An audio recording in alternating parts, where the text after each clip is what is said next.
Halalnya darah seorang muslim karena 3 sebab yang tadi ya. Seorang muslim itu halal darahnya. Tapi ini masya Allah terlalu ekstrim katakanlah dari bawah bagi kita. Tapi itulah hukum Allah. Bukan masalah ekstrim ataupun radikalnya hadir, bukan. Tapi di sini Allah Subhanahu wa taala ingin memberikan hukum batasan kepada orang yang beriman. Kalau kita ingin mulia, jaga diri kita dari perbuatan itu. Jangan lakukan perbuatan itu. Kalau diterjang, dilanggar, ya sudah. Habis dan tamat ya ahli maupun Allah sudah berikan kepada kita jalan yang benar. Jangan diganggu-ganggu, jangan diterjang-terjang. Nanti malah hina, nanti malah celaka. Assalamualaikum warahmatullahi wabarakatuh. Alhamdulillahi rabbil alamin. Wabihi nasta'inuhu ala umuri dunya waddin.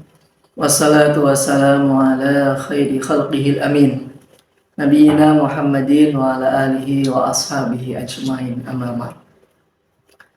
Hadirin wal hadirat rahimakumullah, dimanapun Anda berada, puji syukur kehadirat Allah Subhanahu wa taala, Zat yang Maha Ghafur, yang telah memberikan kepada kita kasih dan sayang. Sayangnya Allah kepada kita tidak pilih kasih, sayangnya Allah pada kita tiada terbilang. Salawat beserta salam semoga tercurah kepada Nabi Agung Muhammad Sallallahu Alaihi Wasallam, satu Nabi yang ummi, Nabi yang telah membawa umat dari gelapnya jahiliyah menuju kepada cahaya Islamiyah. Mudah-mudahan kita semua mendapatkan syafaat Nabi Agung Muhammad Sallallahu Alaihi Wasallam.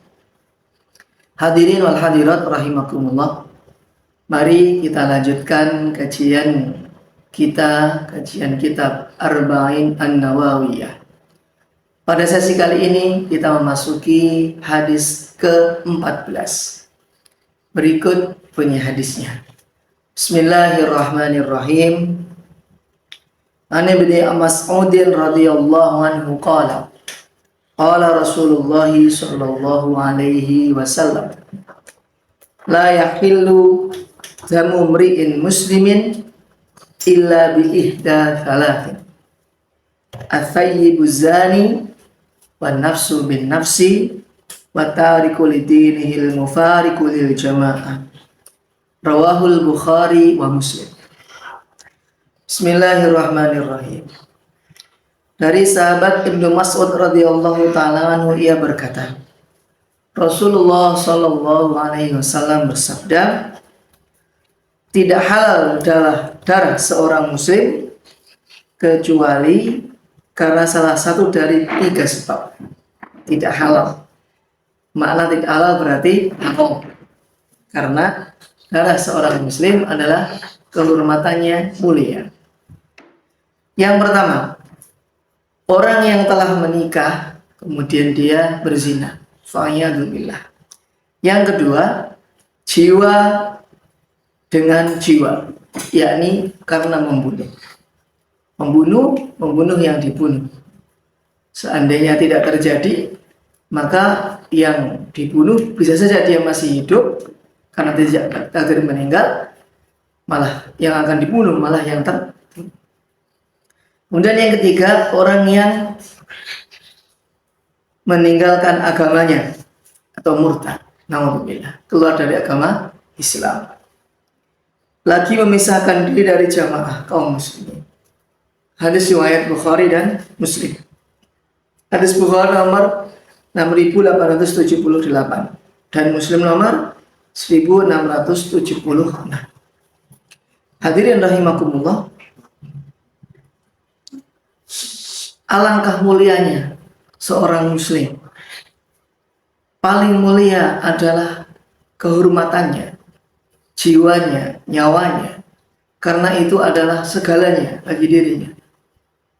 Kalau seseorang sudah tidak ada nyawa di dalam badannya, maka otomatis orang tersebut tidak mampu untuk beramal lagi. Amalnya sudah cukup. Hanya dia akan menerima amal yang telah dia kerjakan di dunia, entah itu perbuatan baik maupun perbuatan yang buruk. Maka kita menghormati saudara kita yang muslim sebagaimana kita menghormati Baitullah. rumahnya Allah Subhanahu wa Ta'ala. Betapa cinta kita kepada Ka'bah, betapa kita cinta kepada Baitullah. Hadirin rahimakumullah, haramnya darah seorang muslim disebutkan dalam sebuah hadis. Nabi SAW sabdakan, fa inna dima'akum ma'amalakum ma'aradakum bainakum haram alaikum kahurmati yaumikum hada fi syahrikum hada fi baladikum hada. Sesungguhnya darah kalian, harta benda kalian, kehormatan kalian haram atas kalian seperti terlarangnya di hari ini, bulan ini, dan negeri ini. Hadis riwayat Bukhari dan Muslim.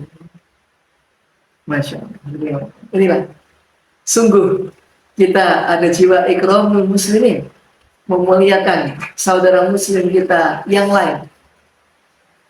Karena siapa yang memuliakan saudara muslim yang lain, maka Allah akan memuliakan kehidupannya dunia dan juga akhirat. Kemudian ada riwayat lain dari sahabat Quraidah radhiyallahu taala anhu. Nabi sabdakan, qatlul mu'mini a'dhamu 'indallahi min zawali dunya.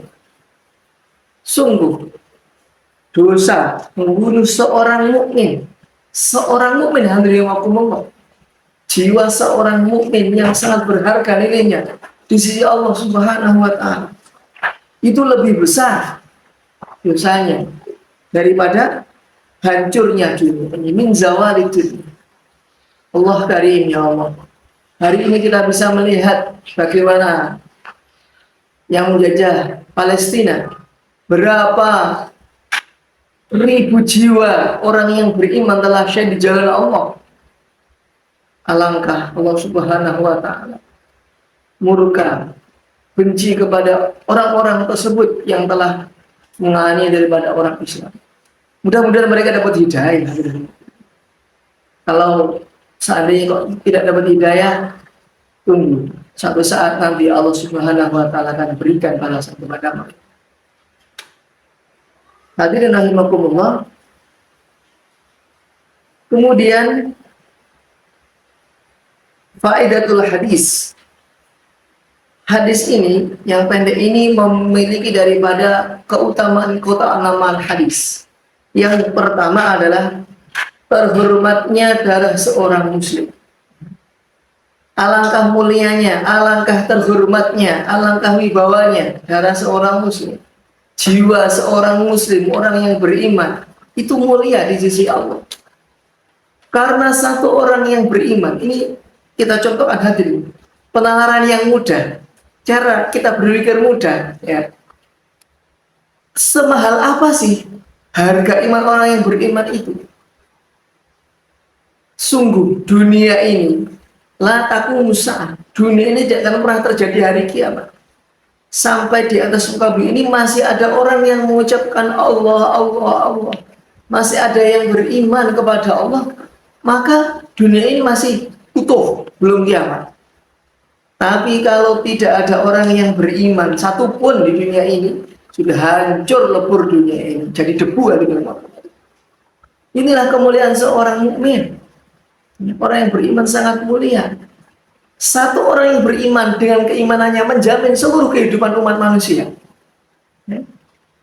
Keren dari rumahku. Sudah tidak ternilai dengan hitungan rupiah, dolar. Tidak ternilai dengan hitungan batangan emas. Makanya sekarang sampai 2 juta programnya di rumahku, bahkan mungkin lebih saat video ini diambil. Tapi nilai seorang mukmin lebih dari itu semuanya. Khairun minad dunya wa zawayaha. Lebih mulia, lebih indah daripada dunia dan perhiasan. Inilah kemuliaan seorang yang beriman. Pantas dan wajar. Hikmah yang pertama tadi apa? Mulianya kehormatan orang yang beriman. Kemudian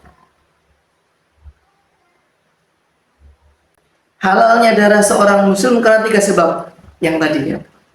Seorang muslim itu halal darahnya. Tapi ini masya Allah terlalu ekstrim katakanlah dari bawah bagi kita. Tapi itulah hukum Allah. Bukan masalah ekstrim ataupun radikalnya, dan bukan. Tapi di sini Allah Subhanahu wa taala ingin memberikan hukum batasan kepada orang yang beriman. Kalau kita ingin mulia, jaga diri kita dari perbuatan itu. Jangan lakukan perbuatan itu. Kalau diterjang, dilanggar, ya sudah. Habis dan tamat kata Allah. Allah sudah berikan kepada kita jalan yang benar. Jangan diganggu-ganggu, jangan diterjang-terjang. Nanti malah hina, nanti malah celaka. Siapa saja hadirin rahimakumullah yang katakanlah bahasanya apa? Halal darah ya, sudah dihinakan oleh Allah Subhanahu wa taala seperti itu. Hukumannya berat hadirin rahimakumullah bila melanggar. Yang pertama adalah orang yang sudah menikah. Lantas ia berzina. Nauzubillah min dzalik. Dihukumi rajam sampai mati. Orang sudah menikah, sudah merasakan kenikmatan dunia. Kalau orang belum menikah itu nikmat dunia baru dapat dua. Nikmatnya makan dan minum, nikmatnya tidur dan istirahat. Nikmat nikah belum dapat karena belum menikah. Tapi kalau sudah menikah, ini sudah mendapatkan semua kenikmatan dunia. Udah mau apa lagi kalau sudah menikah? Ini orang sudah menikah, diberikan istri yang cantik dan soleha, dirinya masih gatel melihat punya orang lain, punya tetangganya, punya temannya, apa punya siapanya, alhamdulillah ini. Dan sehingga kalau tidak dijaga, apalagi dengan adanya HP, bermain di belakang, mainan WA, janjian ketemuan, makan bersama di warung, hati-hati, ujung-ujungnya terjerumus ke dalam perzinahan. Kalau sudah sampai terjadi zina, alhamdulillah, dan orang tersebut mengaku bahwa dia telah berbuat zina. Kalau bahasa hari ini selingkuh, karena selingkuh tapi sampai terjadi zina, hukumannya apa? Dirajam sampai mati. Berat hadirin, berat sekali hukumnya. Orang yang mengakui perbuatannya bahwa dia telah berzina dan dia sampai dirajam, sampai dilempari batu, dipandang badannya sampai yang kelihatan hanya kepala saja, kemudian dilempari batu sampai meninggal, maka nanti di akhirat dia akan terbebas dari hukum Allah Subhanahu wa taala. Apa ya tegel Ustaz di kita Indonesia ini? Nah itu kalau hukum Allah itu ya mau tegel mau gimana, ya itu hukum Allah Subhanahu wa taala. Di Indonesia mungkin belum dipraktekkan hadirin karena negara kita masih seperti ini, republik, ya masih jauh dari itu. Tapi kalau mau dijalankan nanti tidak sesuai dengan pemerintah. Nah kita ya ini kita dengan sadar diri kita untuk menjauhi perbuatan tersebut. Alhamdulillah. Kita jadi dengan dari zina tersebut. Zinanya saja termasuk dosa besar karena Allah telah larang dalam Al-Quran, wala taqrabuz zina innahu kana fahisyah wa sa'a sabil. Janganlah kalian mendekati zina karena zina merupakan fahisyah, jalan yang kecil dan jalan yang buruk. Mendekatinya saja jangan, apalagi kok melakukannya. Nauzubillah min. Nah, mudah-mudahan kita semua Allah jauhkan diri kita, dzurriyyah kita dari perbuatan tersebut. Kemudian yang kedua adalah jika seorang muslim membunuh muslim lainnya dan telah terpenuhi syarat qisas. Nah, ini membunuh dengan sengaja, ya, entah benci karena banyak dihutang, ataupun karena sebab apa ya, sehingga orang tersebut tapi membunuh. Jiwa yang terbunuh itu, yang membunuh itu kalau memenuhi syarat qisas, maka dia boleh diqisas, ya. Tidak ada sebab, tidak ada akibat atas dasar rasa kebencian. Mungkin karena dipinjemin duitnya, dipinjemin fulusnya, belum dikembalikan, ditagih-tagih tidak keluar, terus WA jalan-jalan terus, tapi kemudian ditagih hutang tidak mau bayar. Nah, ini bakal mangkel ini yang dihutang, sehingga apa? Udah kalap seperti itu kata orang ya, sudah kalap, sudah tidak lihat apa-apa, sehingga dia menyerang sampai jiwanya hilang terbunuh. Kok seandainya itu terjadi rahimahumullah karena peristiwa seperti itu, maka bagaimana tadi? Maka kalau jatuh hukum qisas, dia halal darahnya. Dikisos juga maksudnya. Dan yang kisos bukan siapa-siapa, sultan. Kemudian selanjutnya adalah murtad, orang yang murtad. Nah, yang keluar dari dinul Islam, sudah merasakan manisnya Islam, nikmatnya iman, manisnya madu persaudaraan Islam ini, kok dia masih keluar dari Islam, kepincut dengan madu yang di sana, katakanlah tidak hanya dengan sekarung beras dan sekardus mie. Kalau sekarang itu tawaran murtad, naudzubillah, sampai apa? Hadirin, sampai sepeda motor. Jadi kaget dari wakumullah. Kalau hari ini sudah ada beberapa tempat orang disuruh murtad gara-gara kepincut motor. Nanti lama-lama orang disuruh murtad kepincut dengan rumah, dengan istri, dengan jabatan, dengan tanah sawah dan lain sebagainya. Naudzubillahi min dzalik. Maka berhati-hati dengan itu. Mudah-mudahan Allah lindungi kita dari 3 yang tersebut di atas demi menjaga kehormatan kita semuanya. Kemudian yang ketiga dari hikmah hadis di atas adalah para ulama berselisih hukum. Ada ikhtilaf ya. Hukuman ikhtilaf bagi pezina yang sudah menikah. Yakni ada yang dicambuk dulu ya. Ada yang dicambuk dulu kemudian baru dirajam. Ada yang langsung rajam saja. Tapi jumhur ulama yang banyak ini kebanyakan langsung memberikan apa? Memberikan hadnya ini, hukumnya ini adalah langsung dirajam. Tidak dicambuk dulu. Karena dalam hukum kita bisa bayangkan, kalau dicambuk terlebih dahulu, baru dirajam, itu sakitnya double. Sakit karena dicambukin badannya, belum lagi sakit karena dirajam. Ya Allah, naudzubillahi min dzalik. Allah melindungi kita semuanya. Keempat, As-Saib Azani, yaitu orang yang sudah menikah dan berzina, berselingkuh, naudzubillah, dikenakan hukuman rajam. Ya. Dikenakan hukuman rajam apabila terbukti ada 4 orang saksi yang melihat. Konten ini ada yang menjelaskan ulama hadirin. Saat orang itu berkumpul dengan selingkuhannya, kemudian ada orang melihat langsung terbukti dengan ain nador. Ada 4 orang yang terbukti melihat langsung dan pas kejadiannya. Nah itulah yang dikatakan zina betul. Karena 4 orang langsung melihat dengan kepala sendiri. Ataupun kalau seandainya tidak, tadi orang yang sudah tadi mengakui, zina tadi mengakui. Karena apa? Karena dia sudah berzina dan dia mengakui, maka minta dihukum rajam. Nah itulah, masya Allah. Nah, ini cerita seperti yang dari Allah, ngeri-ngeri sedap ya. Tapi ini hukum Islam. Perlu kita sampaikan supaya apa? Supaya Allah jaga kita semua dari perbuatan tersebut. Kemudian yang kelima hikmahnya yakni meninggalkan jamaah. Yang dimaksud dalam hadis 1 adalah meninggalkan agama yang benar. Ya, meninggalkan Islam maksudnya. Sudah merasa sungguh dengan Islam, tidak enak dengan Islam, maka dia keluar dari Islam. Mau apa lagi ya Allah? Sudah Allah berikan kenikmatan dunia akhirat dengan Islam ini, surga dunia dan akhirat dengan Islam ini, malah milih mencari yang lain. Yang kedua, ada yang menjelaskan hadis dengan bahasa seperti ini: orang yang memberontak pada pemerintahan yang sah. Ya, memberontak pada pemerintahan yang sah.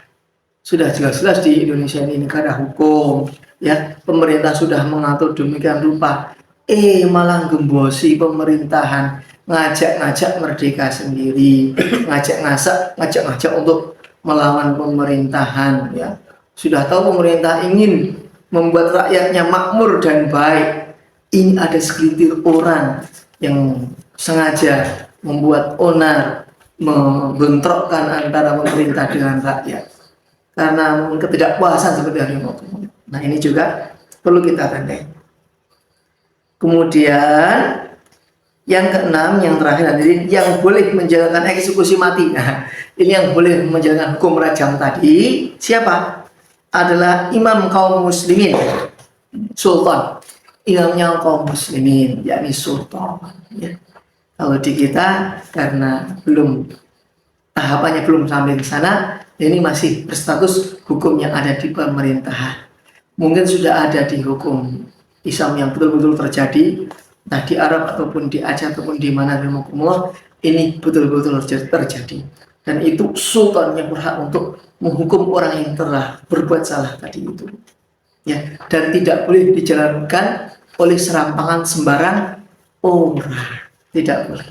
Karena apa? Tidak punya hak untuk menghukumi orang lain. Yang berhak adalah pemerintahan yang sah dan sultan yang telah dipilih oleh kaum muslimin wal muslimat. Sekian hadirin rahimakumullah penjelasan lewat hadis yang ke-14 dari kitab Arba'in An-Nawawiyah ini. Mudah-mudahan kita semua dapat mengambil ibrah, mengambil pelajaran yang sungguh-sungguh.